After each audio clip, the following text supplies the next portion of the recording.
Bondoso Pai, que o Teu Santo e Divino Espírito, aquele que ilumina, aquele Senhor que é a causa de nós entendermos a Tua Palavra, Ele que nos dá o discernimento espiritual.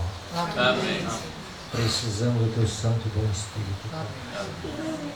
Precisamos não só entender o momento que nós estamos vivendo, com a importância de nós termos, Senhor, as ferramentas necessárias para nós enfrentarmos os últimos dias. Amém. Pai, abençoa a Tua igreja. Estou a Tua palavra.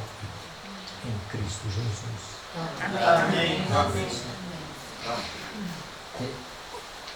Nós vamos, irmãos, abrir a palavra de Deus no livro do Apocalipse, capítulo 14. Apocalipse 14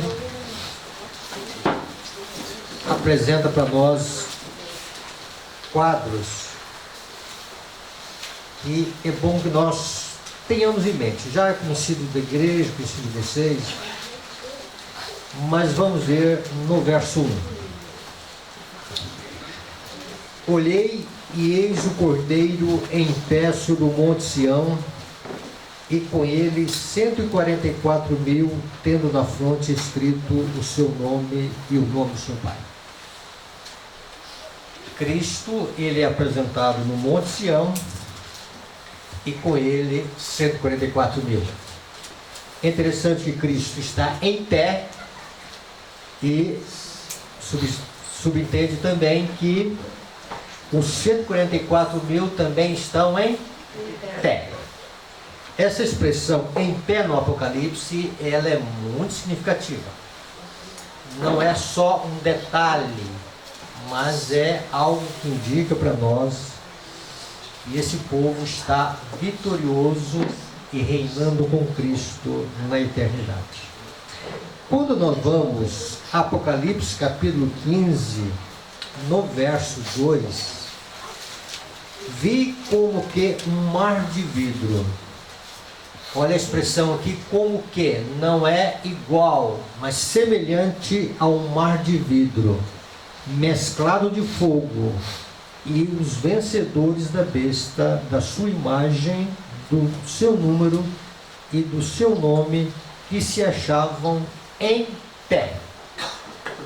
E diz aqui que no mar de vidro, tendo harpas de Deus, e entoavam o cântico de Moisés, servo de Deus, e o cântico do Cordeiro. Então são esses dois quadros que o Apocalipse apresenta para nós, um no Monte Sião, dos 144.000, e o outro no como que de mar de vidro, ali os vencedores da besta, da sua imagem e do número do seu nome.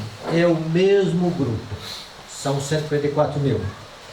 E numa linguagem muito simples, vamos definir aqui os 144.000 como sendo aqueles que estarão vivos por ocasião da vinda de Cristo. Então, se você estiver entre os vivos e entre os salvos, uma das coisas que você vai ter é uma harpa. Né? É interessante que essa questão da harpa, ela se apresenta tanto em Apocalipse, a partir do verso 2 do capítulo 14, como também ela se apresenta no capítulo 15. Ou seja, entre as muitas funções que os 154.000 terão ali, serão músicos, tocarão harpas. E aí diz lá, especificia que essas harpas são de 10 cordas, e elas são descritas como harpa de ouro. Então, uma das esperanças que eu tenho ainda de cantar, né, é lá. Aqui eu já não tenho muita esperança de cantar, tá? Então esta é a visão dos salvos no momento final que o Apocalipse apresenta para nós. A grande pergunta é: de onde vieram os 144.000? A primeira coisa que nós precisamos entender dentro da visão do Apocalipse. Quando nós olhamos o capítulo 14, logo após a descrever, nós não vamos entrar aqui nos detalhes, que é descrito o caráter e as condições espirituais pelas quais são tidos como 144.000, a partir dos versos de 1 a 5 do Apocalipse, no Apocalipse capítulo 14, verso 6 até o verso 12, vai apresentar para nós as 3 mensagens angélicas.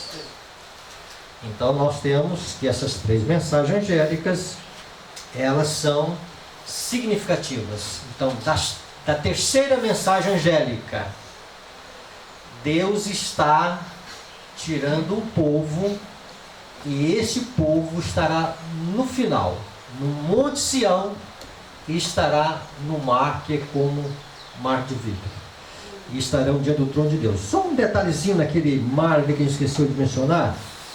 Diz que é um mar mesclado de fogo, não é assim? E a grande pergunta é, qual a origem desse fogo?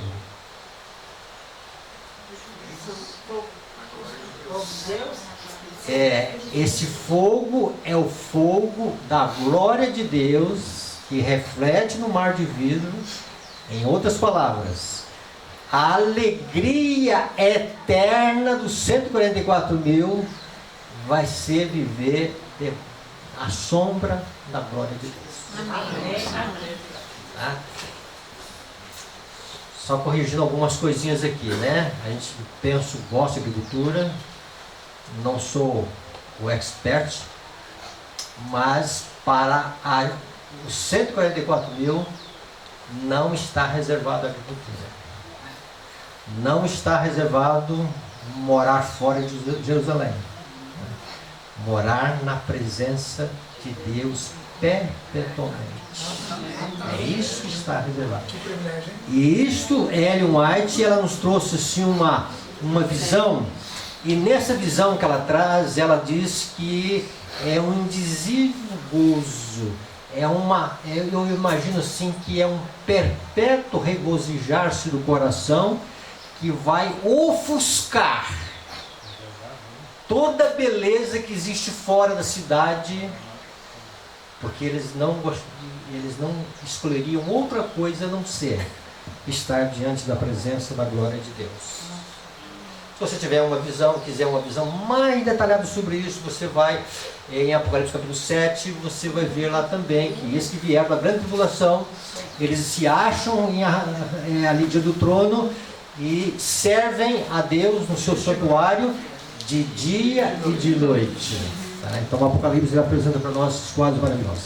Dentro dessa visão das 3 mensagens angélicas, irmãos, e aí nós falamos da mensagem do terceiro anjo. Então o tempo que nós estamos vivendo é o tempo do terceiro anjo, mas quando se fala do tempo do terceiro anjo, é também o tempo dos demais anjos, das 3 mensagens angélicas. Então quando nós estamos falando do terceiro anjo, nós estamos então incluindo os demais anjos, porque as 3 mensagens angélicas, elas são conectadas entre si, elas são inseparáveis. Mas dentro do contexto do terceiro anjo, nós temos algumas coisas aqui no Apocalipse e temos algumas orientações. Nós não vamos ver aqui todas as questões. Uma delas é que vai surgir a imagem da besta. A imagem da besta, ela é apresentada em Apocalipse 13, e agora ela é apresentada na terceira mensagem angélica. Está dizendo que se alguém adorar a besta e a sua imagem. Então nós estamos aguardando a manifestação da imagem da besta. Quando a manifestação da imagem da besta se apresentar, é sinal que a besta também vai se apresentar. Isso é evidente dentro do contexto do Apocalipse. Então só um contexto.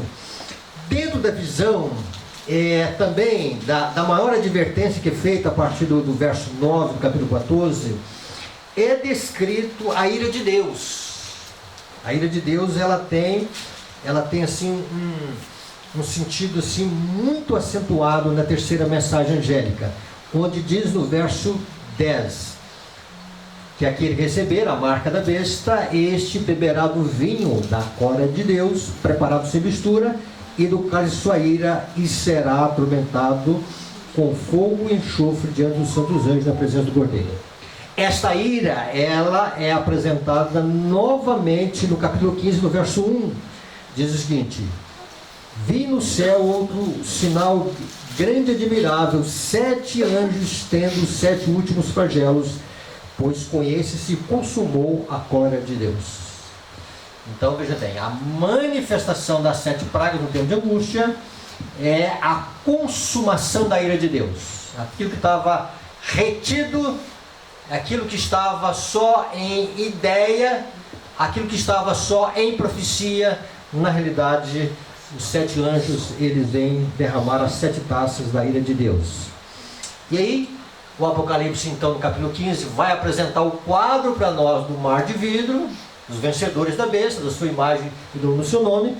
E no capítulo 16, o Apocalipse vai apresentar para nós, realmente, o derramamento das 7 taças da ira de Deus. Então, existe aqui 2 perguntas que nós precisamos entender aqui nesta manhã. Quem vencerá a besta e quem escapará da ira de Deus? Se bem que uma coisa está intimamente relacionada com a outra. Deus, então, prepara o seu povo para que o seu povo possa escapar das 7 últimas pragas e que o seu povo também possa, vamos dizer, vencer a besta, a sua imagem e o número do seu nome. Essa expressão, número do seu nome, só aparece aqui no capítulo 15 e aparece no capítulo 13. Então esse é o quadro. Então, voltando aqui, nós encontramos que essa questão da origem dos 144.000, eles são vencedores da besta, da sua imagem e do número do seu nome. E também eles, vamos dizer o seguinte, eles escaparão da ira de Deus. Mas nós precisamos aqui definir alguma coisa que o Espiritismo vai nos ajudar a definir aqui de uma forma muito simples e sucinta. Pode ir. Ela vai perguntar, aliás, algumas pessoas vão escrever para ela. Várias pessoas me escreveram perguntando-me se a mensagem da justificação pela fé é a mensagem do terceiro anjo, e respondi: na verdade, a mensagem do terceiro anjo. Então, a justificação pela fé está preparando um povo para estar em pé no Monte Sião, e um povo em pé, tendo harpas de Deus no mar como de Deus. Ficou claro assim? Então, essa visão, ela tem que ficar. Então, nós precisamos entender a justificação pela fé da seguinte maneira.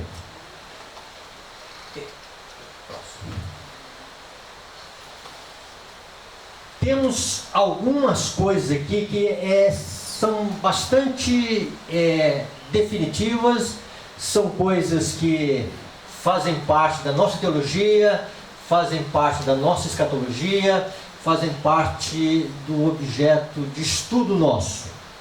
Então nós colocamos aqui juízo investigativo, autoclamor, chuva serôdia e selamento. Nenhuma dessas 4 coisas pode ser relacionada sem ter como base, como ponto de partida, a justificação pela fé. Quem é que vai ser aceito no juízo investigativo?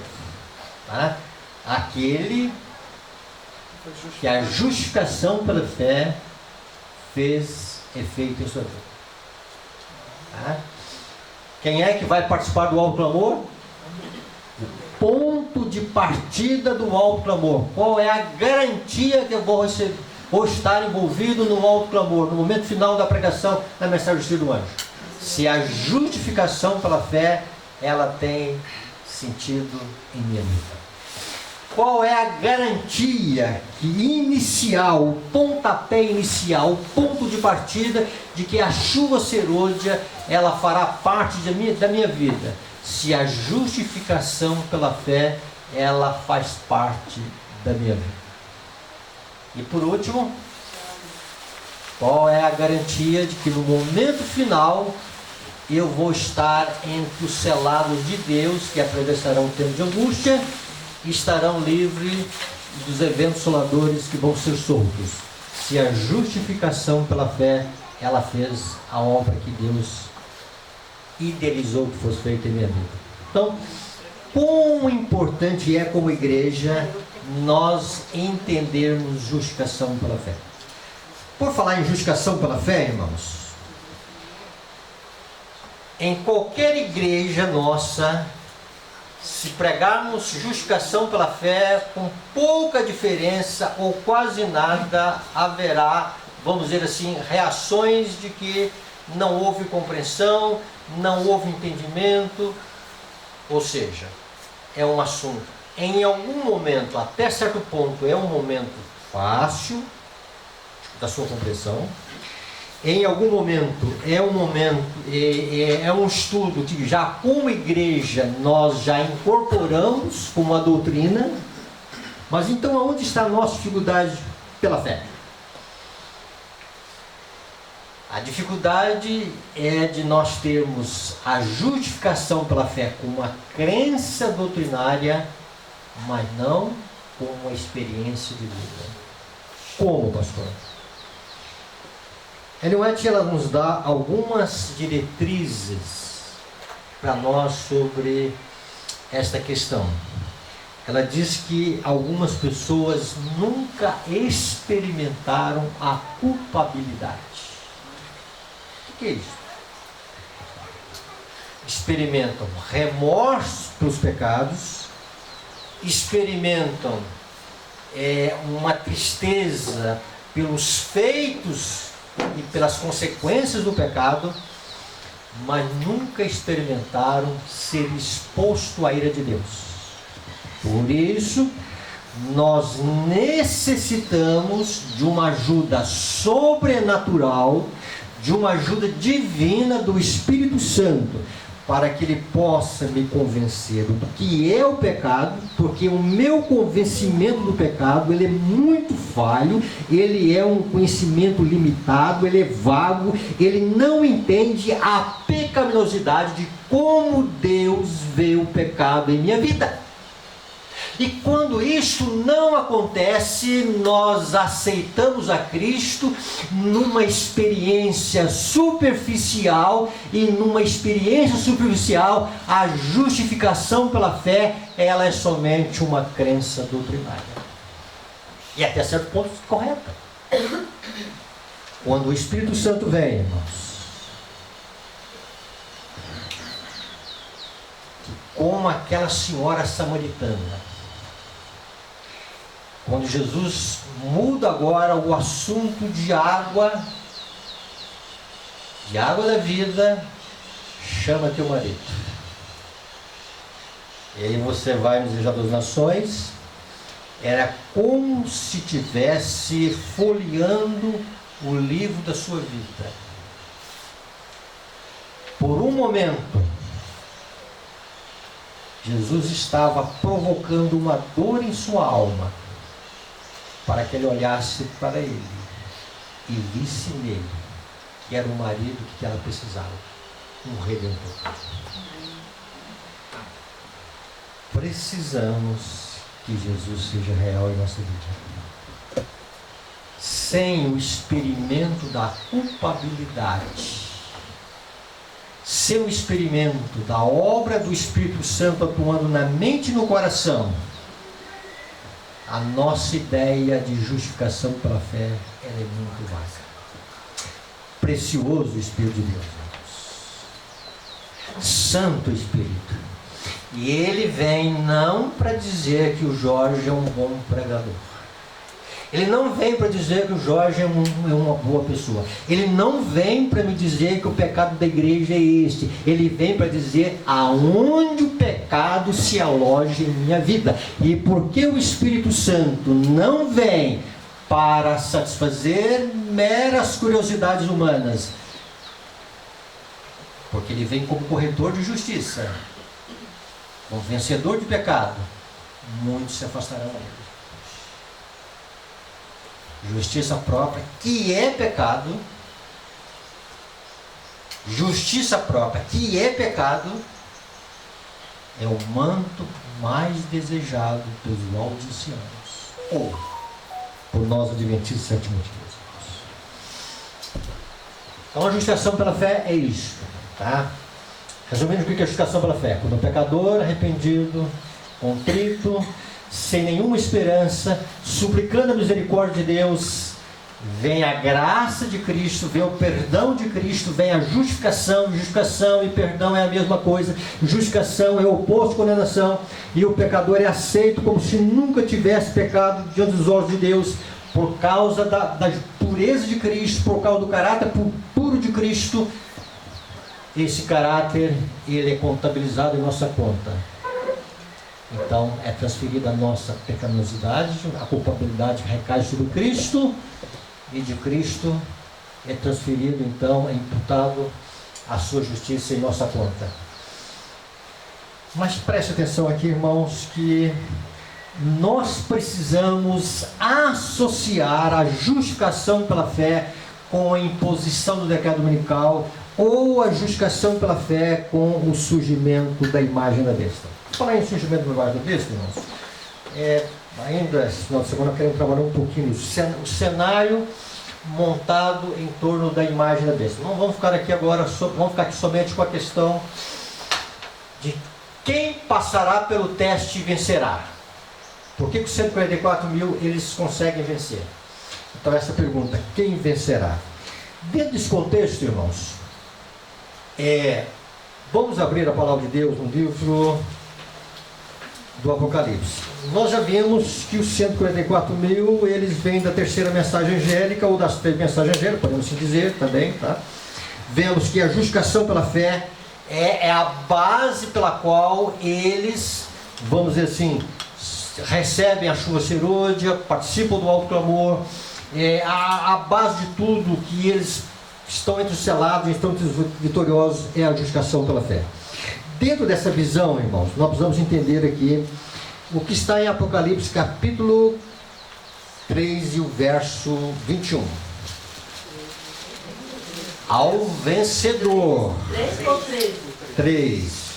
Ao vencedor. Conseguiram achar? Ao vencedor, dar-lhe-ei sentar-se comigo no meu trono, assim como também eu venci e me sentei com meu Pai no seu trono. Aqui há muitas coisas. Então, para a última igreja, tem uma promessa para o vencedor. Não tem uma promessa para o perdedor. Tem uma promessa somente para o vencedor. Isso significa o quê? Que os 144 mil que foram vistos lá no Monte Sião, os 144 mil que foram lá vistos no Mar de Vidro, ou como Mar de Vidro, eles são vistos aqui, e dentro da visão do Apocalipse, dentro da visão da última igreja, dentro da visão da igreja que professa a fé na mensagem de ser um anjo, que a justificação pela fé fez efeito na vida deles, e que são vencedores. Dentro dessa visão, irmãos, da última igreja, no verso 18, Jesus ele fala de um conselho, e ele fala das suas mercadorias que ele vende. Aconselho que de mim se compra, verso 18, ouro refinado pelo fogo para te enriqueceres, vestiduras brancas para te vestires, a fim de que não seja manifesta a vergonha da nudez, e colírio para ungir os olhos, a fim de que vejas. Então Jesus ele fala de 3 mercadorias, mas nós vamos ficar aqui somente com a primeira mercadoria. A primeira mercadoria que Jesus está vendendo é ouro refinado pelo fogo. Se nós possuirmos essa mercadoria, nós estaremos em que condição? Ricos. Não é isso que está escrito aqui? Aconselho que de mim compres ouro refinado pelo fogo para te enriquecer. Então, se nós precisamos de riqueza, se nós queremos alcançar uma preciosidade de uma mercadoria que Jesus vende, ele está dizendo o seguinte: olha, compre de mim ouro refinado pelo fogo, e se você adquirir essa mercadoria, Jorge, você vai estar na condição de rico. E, no entanto, como laodiceanos, nós estamos dizendo, rico estou, de nada tenho falta. Diz, não, não, não, não. Isso é um engano do coração. Há muito engano da salvação com o povo de Deus, irmãos.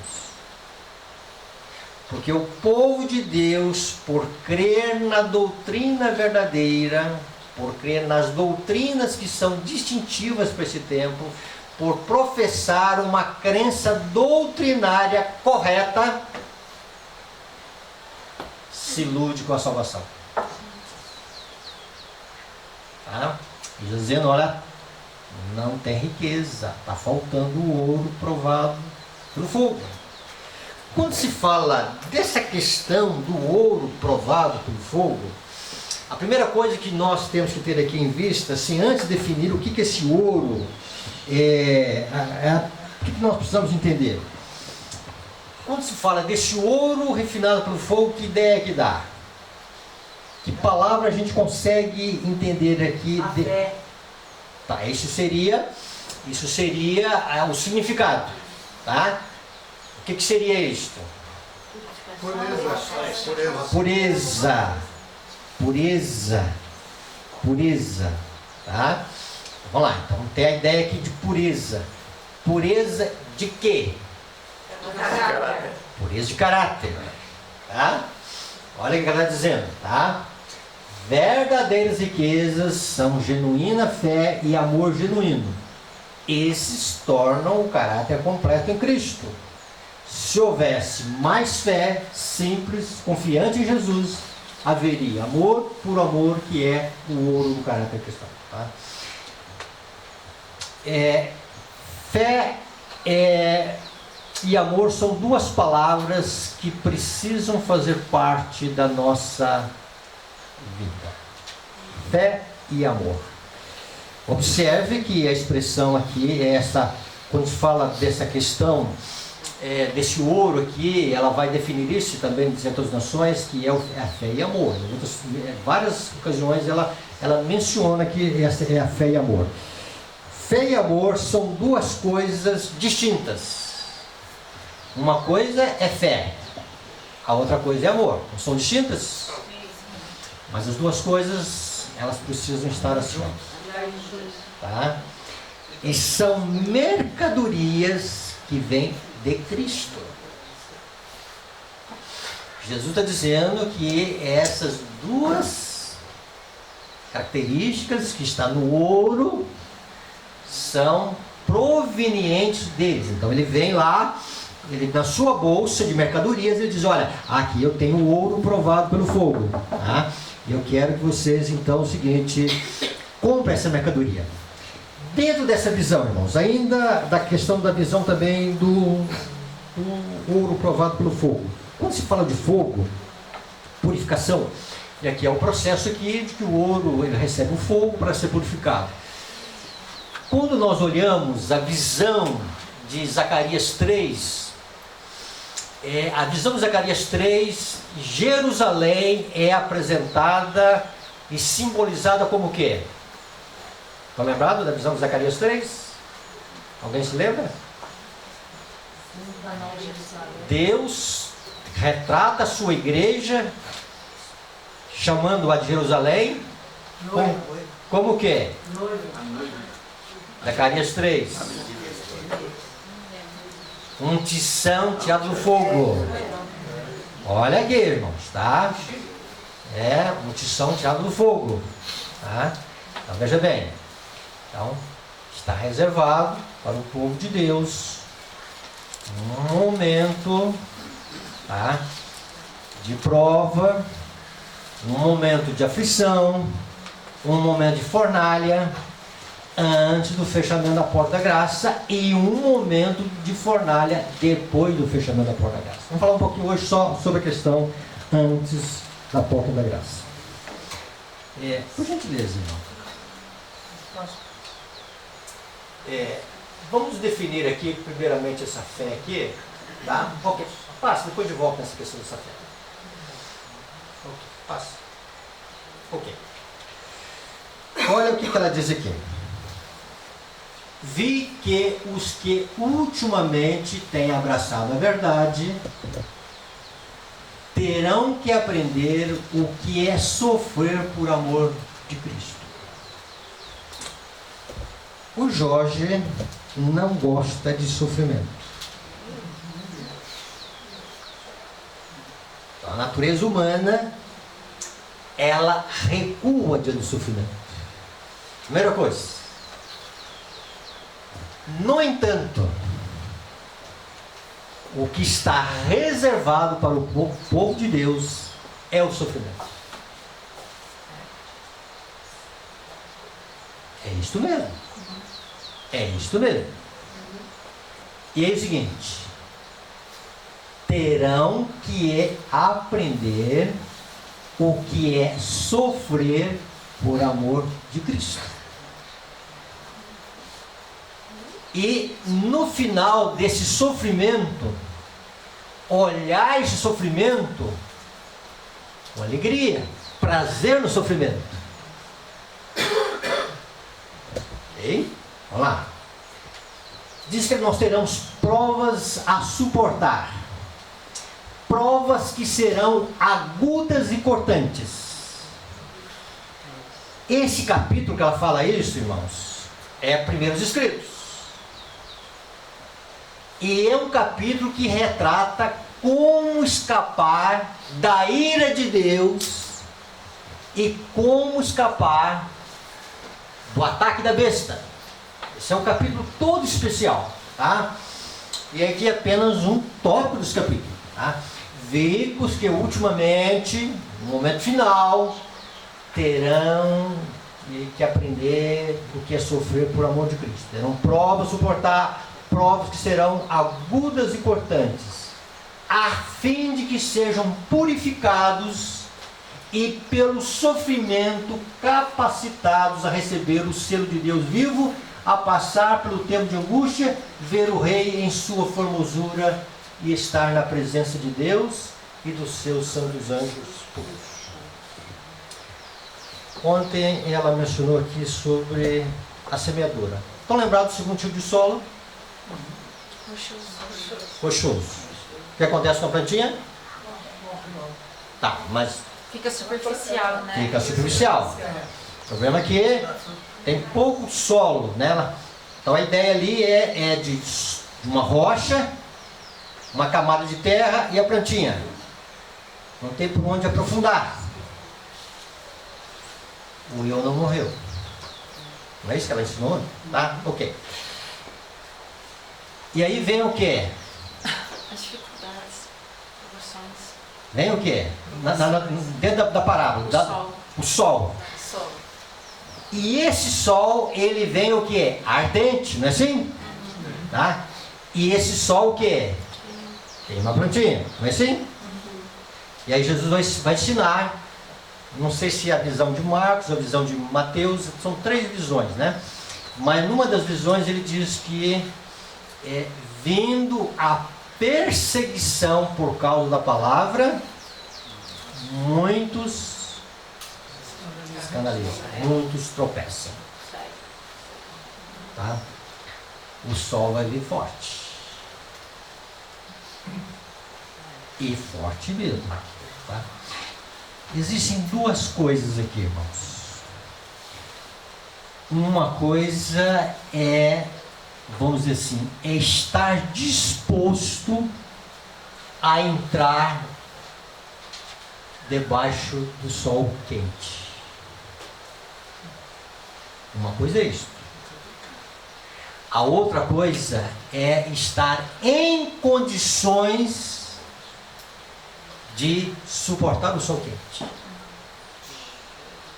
2 coisas. A minha natureza não é querer o sol quente. É querer essa bonança, é querer esse tempo de paz. A minha natureza é essa. Como Pedro, eu imagino a glória, a coroa, mas Jesus dizendo, olha, mas antes lá tem a cruz. A cruz é um processo doloroso. A cruz é um processo de sofrimento. Tá? Então, veja bem, então, nas provas cortantes, tá?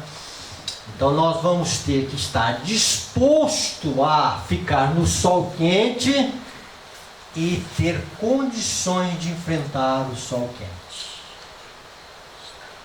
Duas coisas. Vejo a igreja fazendo muitos corretamente previsões do decreto dominical. Vamos confirmar. O decreto dominical está pronto, irmãos. As últimas acomodações estão acontecendo no nosso mundo político, religioso. O cenário está aí, tá? Eu não consigo, questão pessoal minha, e não passa de 1 a 2 anos. Não consigo ver isso. Não consigo ver. Posso ser que eu estou enganado. Isso é coisa minha, entendeu? Não sai daqui e dizer que o pastor marcou data. Ok. Então lá. O cenário está todo montado. Tá? Mas a grande pergunta é: eu vou estar disposto a enfrentar? Decreto dominical vai ser um bisturi nas mãos de Deus.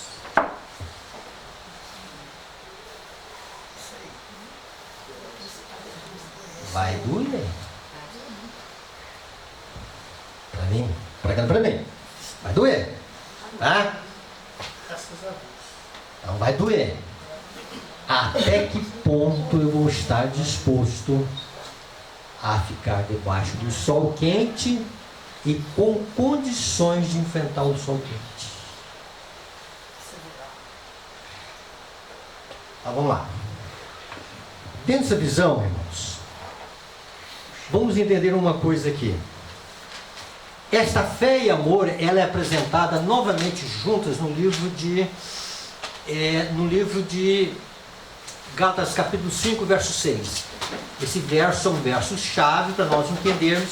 Então, em Apocalipse, apresentado o ouro lá, a fé e o amor aparecem juntas, e elas aparecem juntas, mas ela de uma forma bem significativa. Em Gálatas capítulo 5, verso 6, nós encontramos isto de uma forma que Paulo acentua isto, de uma forma que a gente não pode esquecer. Vamos definir isso aqui para nós entendermos o que Deus espera de cada um de nós. 5,6. Porque em Cristo Jesus nem a circuncisão nem a incircuncisão tem valor algum, mas a fé que atua pelo amor. Tá? A fé que opera pelo amor. Então, fé é uma coisa e amor é outra. Mas a fé, quando ela é genuína, ela opera por amor.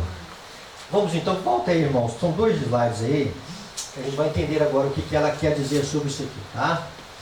É desta fé operante que necessitais. Como ela opera? Ela opera pelo amor. Que amor? O amor que procede da cruz do Calvário. Irmãos, fala agora com o pastor Jorge.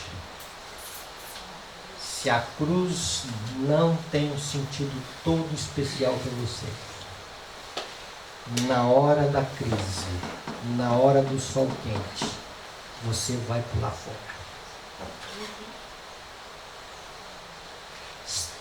Mesmo conhecendo a verdade do santo, mesmo fazendo muitas coisas para Deus, certo? Ora, o amor que procede da cruz do Calvário. Esta cruz está estabelecida entre a terra e o céu, e a salvação é obtida ao olhar para a justificação pela fé. Simples assim, tá?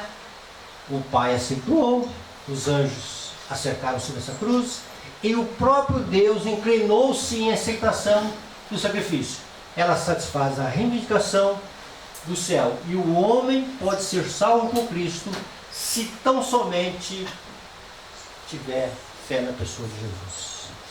Então, se Jesus é especial para mim, se Jesus é o meu Salvador, se Jesus, pela obra do Espírito Santo, me fez convencer do pecado, justiça e do juízo, eu olho para a cruz, e de Cristo, olhando para a cruz, eu vejo o amor de Deus que é demonstrado por mim.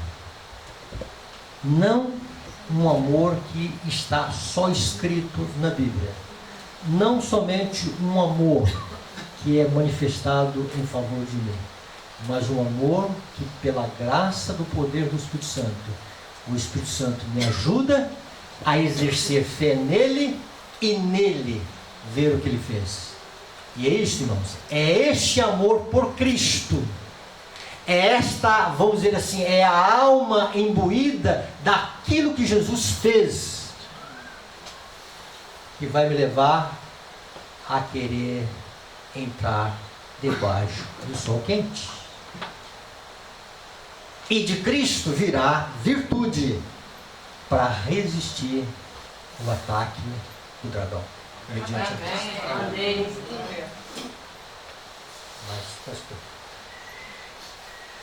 oh, que campo se abre à minha frente. Nosso povo precisa da profunda operação do Espírito Santo. Irmãos, nós precisamos de uma experiência religiosa, vou dizer agora por mim, que eu não tenho. Eu preciso, irmãos, fé e amor, irmãos, são mercadorias que vêm mediante a dádiva do Espírito, por Cristo. Tem de possuir uma fé que opere por amor, uma fé que proceda de Deus. Quando nossa fé opera por amor, justamente este amor que Cristo revelou em sua vida será de fio e textura, será fruto de uma vontade subjugada. Mas só quando o próprio eu morre, Cristo pode viver em nós. Já falaram aqui várias vezes, né? Só quando o próprio eu deixa de existir é que podemos possuir a fé que opera por amor e purifica a alma. Ah, Senhor, que não aconteça na minha vida essa ladainha do eu. Ah, o eu. Senhor, que este eu, pela tua graça, pelo teu poder, ele morra na minha vida, Senhor. Me ajude pelo poder do Espírito Santo. A morte do eu, irmãos, nós precisamos do ministério do Espírito Santo, porque sem o ministério do Espírito Santo, a morte do eu é um suicídio espiritual, é uma reforma vaga, é algo que a gente vai carregando toda a nossa existência. Então nós precisamos, irmãos, deixar que esse eu morra e olhar para Cristo Jesus. Amém. Como nosso Salvador. É isto, irmãos, que dará condições do povo de Deus querer o sol quente e receber poder, nutrição da raiz que está conectada a Cristo. E aí é o seguinte: e de Cristo vem virtude, e de Cristo vem força, e de Cristo vem poder, e de Cristo vem ajuda, e de Cristo vem resistência, e de Cristo vem condições para nós enfrentarmos os ataques finais. Amém. Se eu não tiver a cruz do Calvário, se eu não tiver essa fé e esse amor, eu posso fazer gráfico e mais gráfico. Olha, a besta está assim, a besta está surgindo, a besta está vindo aí. Olha porque, olha o Senado americano, olha o Congresso americano, olha não sei o que lá, olha o Trump lá, olha a eleição norte-americana. Tudo isso é verdade, irmão. Mas se realmente esta não for a minha experiência de vida, estarei fora. Ah, pastor, eu tenho tantos anos de igreja.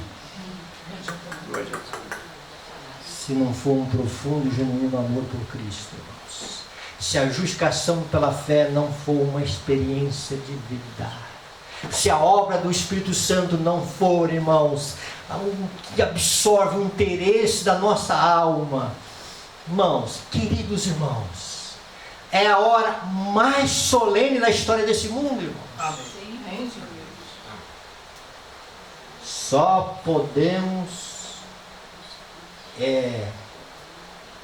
só quando o próprio eu deixa de existir é que podemos possuir uma fé que opera por amor e purifica a alma. Esse, irmãos, a visão do Apocalipse ela é tremenda. E quando essa mercadoria estiver em nossa vida, uma fé que se apodera de Cristo, e de Cristo é visto o amor que Ele manifesta em nossa vida, e aí nós vamos estar dispostos a ceder para o bisturi divino. Toda tentativa de Satanás em cima do decreto vai ser para que os nossos olhos se afastem por completo de Cristo, para que o povo de Deus perca de vista Cristo. E usará esse meio para mostrar na temperatura do sol quente quais são os ídolos que estão abrigados, arregados em nossa vida. E eu gostei muito da ilustração nessa manhã do lago, do lodo, né? Que está no fundo desse lago. Quando o sol arder forte, vai revelar todo o lodo que está escondido dentro do nosso coração. Todo o ídolo que nós temos. E aqui nós vamos terminar, irmãos. Vamos terminar com a história do jovem rico. Que é a nossa história. O jovem rico sai triste. E aí os apóstolos vão dizer: Senhor, mas o que vai ser de nós? Deixamos tudo. E aí Jesus vai dizer para eles algo muito interessante. Aquele que deixa a casa, pai, mãe, o que mais? Irmãos, cônjuges, o que mais? Tem mais uma coisinha ali. Campos. O que significa campos? Para um cenário agrícola, era a sua sobrevivência, o seu ganha-pão, era o seu emprego. Tá? Casa. Senhor, 35 anos, só tem uma casinha. Você vai ter que deixar. É importante? Jorge, você vai ter que deixar o seu ganha-pão. Qual que é o seu ganha-pão? É todo mês eu vou lá com o cartão magnético. Nem cartão magnético eu preciso mais, é só biometria. E saio. Você vai ter que deixar. Por amor de mim. Por amor de mim. Não é por amor a você, não. Tá? Não é para você se salvar, não. É por amor de mim. Irmãos, se a cruz do Calvário não for a experiência de vida, eu não vou renunciar essas coisas no momento final. São coisas que às vezes duraram dezenas e dezenas de anos para conquistar. Que eu olho e digo: Senhor, eu não tenho nem para onde ganhar mais o meu ganha-pão, eu não consigo mais. E Jesus dizia: aquele que não perder a sua vida por minha causa, não é digno de mim. Então, querido irmão, querida irmã, e prezado pastor, precisamos que este amor aumente, que o Espírito Santo nos ajude a entender a preciosidade de Jesus. Eu estava lá no Maranhão, e aí uma jovem, num grupo de jovens, num pequeno grupo de jovens, esse ano no Maranhão, e uma jovenzinha de apenas 15 anos, e ali para o grupo de jovenzinhos de 15 anos apenas, ela disse o seguinte: nós precisamos do Espírito Santo. Para quê? Para aprender a gostar de Jesus. Sem o Espírito Santo, este amor genuíno a Cristo não existe. É o amor que a gente entende revelado na Bíblia, mas o Espírito Santo quer que este amor seja revelado em minha vida. Quão grande é a obra que Jesus fez em minha vida. Outra questão. Quando o sol arder e for revelado os ídolos que eu tenho no meu coração, E vai se revelar também a necessidade de deixá-los. Se esta fé e este amor não existem no meu coração, se esta fé é apenas uma fé nominal em Cristo, se este amor de Cristo é apenas um amor que eu aprendi na Bíblia, mas não é aquilo que os olhos espirituais conseguiram enxergar, eu não terei a disposição para renunciar a ídolos que são tão preciosos para a minha vida. No momento final, irmãos, nós vamos ter que colocar no altar de sacrifício o nosso eu, a nossa propriedade, está no mesmo capítulo que a gente viu ali, sobre a besta. E ela diz o seguinte: e tudo mais é requerido para entrar na glória. Mas pastor, mas se a gente entregar tudo, a gente vai ficar sem nada. E aí vamos olhar para o jovem rico. Só que, como Paulo, nós vamos dizer que todas as coisas que nós perdemos nessa vida foram revulgos. Comparadas com a simplicidade. Comparado com a simplicidade de Jesus. Vai ser o momento de nós vendermos tudo para comprar a pérola de bom preço. E na pérola de bom preço, nós vamos estar ricos, vestidos com as vestes de justiça. Amém. E com os olhos abertos com o colírio celestial completo. Amém. E aí nós estaríamos saindo da condição laodiceana. Enquanto isso não acontece, irmãos, precisamos ir para o aposento particular. Precisamos ter a nossa experiência com Cristo. Como Jacó: não te deixarei, Senhor, enquanto não me abençoares. Que, irmãos, que campo de experiência que está diante dos nossos olhos, ao alcance de todos.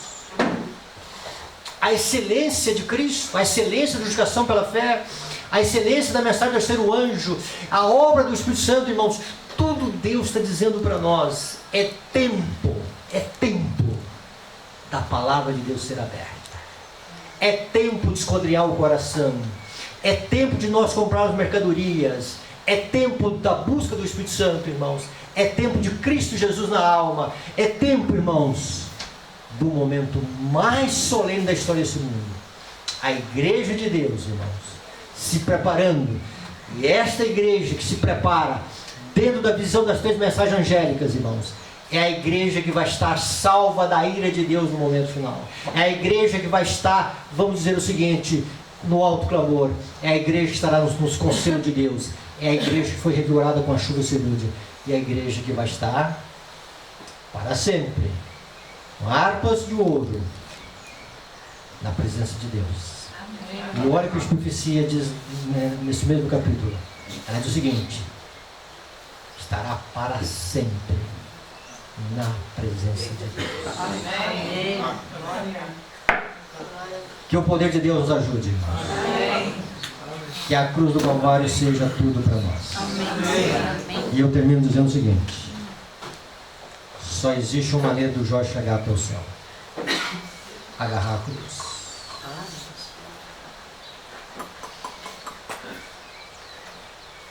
Agarrar o que Deus está prometendo. A minha esperança em Cristo. Que o Espírito Santo nos ajude nessa manhã. Bondoso Pai, que essa visão que é retratada para nós, Senhor,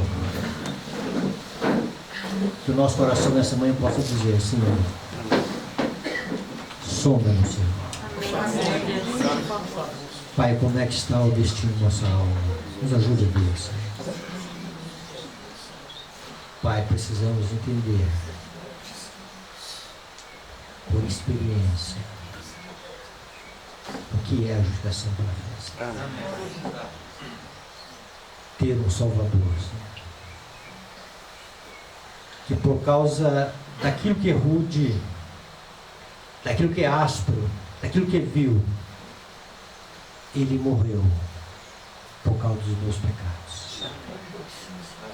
E agora, Senhor, nessa visão, Senhor, exercendo fé nele e também com disposição a sofrer pela sua causa, Senhor. Pai, se por um momento a nossa natureza é humana, ela recua diante do sofrimento, por um momento, Senhor, nós não gostamos das aflições, das adversidades, mas estou dizendo para nós essa manhã que nós vamos ter que aprender a entrar nessa escola, Senhor. Sim. Mas primeiro o Senhor nos ajude a ter a visão da cruz, Amém, Senhor. do nosso Salvador. Abençoe a tua igreja, Senhor, teu povo aqui, em Cristo Jesus. O nosso Salvador, que vive e reina para todos sempre. Amém. Amém.